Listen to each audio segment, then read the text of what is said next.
else in what they lost in this still continues. Right. So how do you square that in terms of, can you move on if other people out there are still reeling from their own personal losses?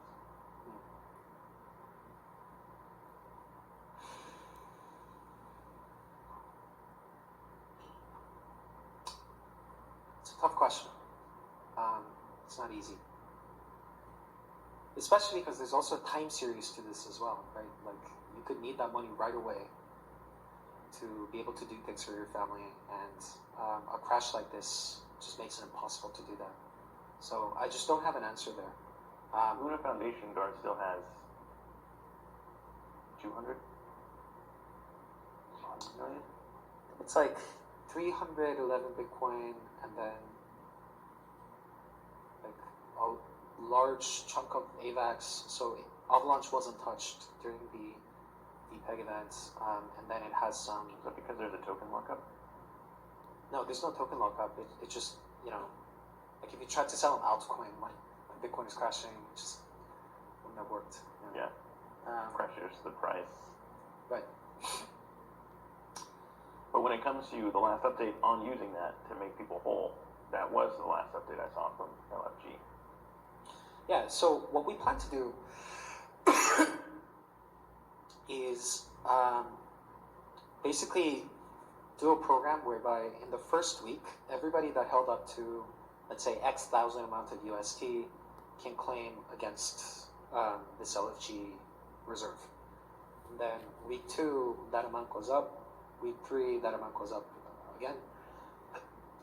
And what we've been spending time doing is working with centralized exchanges to index the amount of users and their holdings in each bracket. Now, some of these exchanges have been rather slow in getting that data to us. And in some cases, like the data that they've provided was inflated over what was visible on chain. So we've been working with, the various different partners that have, worked with UST to make sure that the data that they provided to us is accurate. It's proving to take some time. Yeah. But once that process is over, we're going to liquidate all of LFG's holdings and then, begin the process of making small holders get their airdrops. This is the thing that I struggle with because, you just talked about the Asian financial crisis, which, if there was one area where maybe I was unsure if you knew everything about the risks, because we already talked about every algorithmic stablecoin failing before, there was the financial risk around what someone like a George Soros could do to take down any financial peg. To your point, not just in crypto, but in traditional finance as well, when you're dealing with financial currencies. And that was one of the things that was raised, and you retweeted and talked about as, this isn't possible. And so when you say there was 0% chance, or at least a very small chance of failure, what about Terra, in your mind, made it untouchable around any of those risks of failure? So, straight up, it's not rational, right? So when you think about the risks that are possible with any currency, let alone Terra, any currency can fail, right? I think right now, if the situation gets any worse, we might even see a collapse of the Eurozone and the Japanese yen, right? So even currencies at that scale, the third largest economy in the world, the largest economic collective in the world, their currencies can fail, rationally speaking. I guess the only thing that sort of tipped the balance of my thinking into thinking that UST would not fail was because, number one, I thought we were living in the golden age of Web3, and I think we still are, where you're seeing an explosion of growth of decentralized technologies. And number two, the way that we would program things on top of these digital currencies would be a lot better managed from a risk perspective and a lot more transparent. Thereby, I felt like a lot of the risks that are manifest in central banking planning policies would not be applicable to UST. Both of those things were wrong. I do think, that was one thing that stood out yesterday when we were talking. You actually kind of seemed all right with it. in terms of, you know, you're not trying to prove a conspiracy here, but someone attacking the community, what they did to attack this and how much money they made. But if someone did do that, think about all the pain it costs.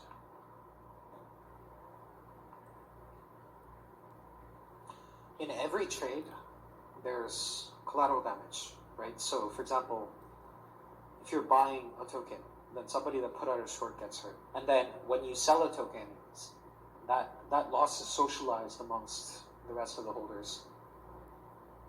You can't blame the trader that took a market opportunity. Maybe from an objective standpoint, but from where you sit as a subjective standpoint, if someone came into my house and did something to my family, that's the way I would see it. Right, but let me tell you this. If there was a tiger that had been starved for a week, and then your family and this tiger happens to meet, and the tiger happens to kill a member of your family and eats it, can you really blame the animal? Kind of. So, if I went down that route, and then spent, you know, months, years collecting evidence and, you know, meeting investigators and talking to press and things like that, you know, it's just going to be so much harder for me to do anything else. And logically, I do genuinely agree in that, like, you cannot be emotional about markets, right? You can't blame people for shorting. You can't call people idiots for longing, right? People just make those trades. Markets are dispassionate, and they move the way that they will. But I mean, to your tiger metaphor, right? When you're talking about that, it's like, all right, do you blame a tiger for coming in and eating one of my family members? It's like, in this, it's someone saw the 3-pool, the 4-pool migration, waited for the perfect time. It was calculated. It wasn't just an emotional, I need to eat. It was, this is the time to strike and take this thing down. And if that's the case, you know, it's a little bit more calculated. Yeah, so if you're asking me whether there was a mole at TFL, that's probably yes. Whether somebody tried to take advantage of that particular... The attack happened with the 4-pool migration plans, and the only people that knew that were TFL employees. The event happened precisely at the moment when our entire leadership were on flights. So, you know, there was probably some information flows that we're not aware of to this day. So this was an extremely calculated move. I'm just saying that there's coincidences, and I'm trying really hard not to go down this rabbit hole because I don't want to let myself. But why don't you want to let yourself go down that hole? Because, again, if it were me, there's someone who did this.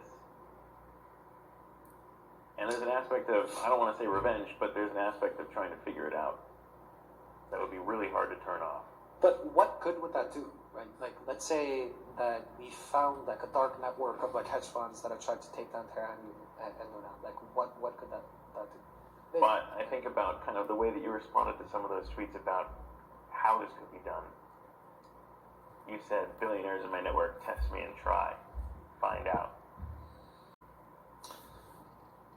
That was a little different though, because what Freddie's analysis was saying was you could acquire a lot of UST from open markets because like the swap spread impacts more on the way down rather than on the way up. Mm-hmm. But there's actually symmetry in both directions.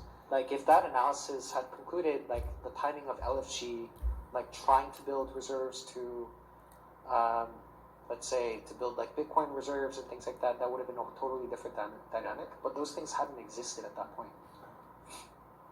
I almost wonder if it sounds like there's a route to go down if you open that box and you find out the answer to who was behind it. And I guess it's fair to ask and make sure that it wasn't you. Are you asking whether I shorted? Yeah. I've never shorted a cryptocurrency in my life, let alone Luna UST. When it comes to figuring out who was behind this, then I feel like as a founder, if you're saying that you don't want to go down that path because it would mean ultimately that it would prove you failed, protect against that? Is that the main reason why? No, it's not so much that. It's just that, like, even if you found somebody that has shorted, you know, like Luna and UST, or like accumulated UST with the purpose of depegging it, I don't think that's legal. How I deal with stress is that I only care about things that matter and I can do something about. So this seems to be squarely in the realm of something that would give me personal emotional closure. But that would be a selfish thing to do, because even if I knew, there's nothing that can be done.